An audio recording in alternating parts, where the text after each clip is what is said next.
Hi అండి. మీరెప్పుడైనా వంకాయ పచ్చడిని ఇలా ట్రై చేశారా అండి?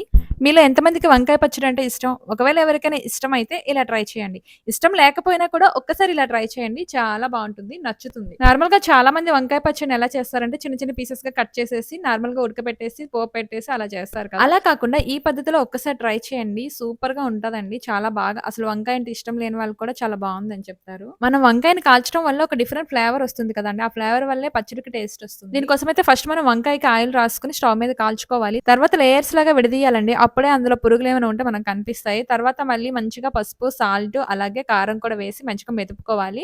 అండ్ తర్వాత పోపు పెట్టేసుకోవాలి. ఈ పచ్చడిలో పచ్చిమిర్చి అలాగే ఎండుమిర్చి 2 కూడా చాలా ఇంపార్టెంట్. పోపు వేగుతున్నప్పుడే మనం ఆల్రెడీ చింతపండు నానబెట్టుకుంటాం కదా! దాన్ని కూడా రెడీ చేసి పెట్టుకోవాలి. పోపు వేగాక వంకాయని వేసుకోవాలండి. కొద్దిసేపు ఒక 5 మినిట్స్ ఉడికాక మనం చింతపండు రసాన్ని కూడా వేసుకోవాలి. ఫైనల్‌గా ఉప్పు, కారం అన్నీ ఒకసారి చెక్ చేసుకుంటే అంతే రెడీ అయిపోతుంది. ఫ్రెండ్స్ మీకు గనుక ఈ వీడియో నచ్చితే ఒక లైక్ ఇవ్వండి.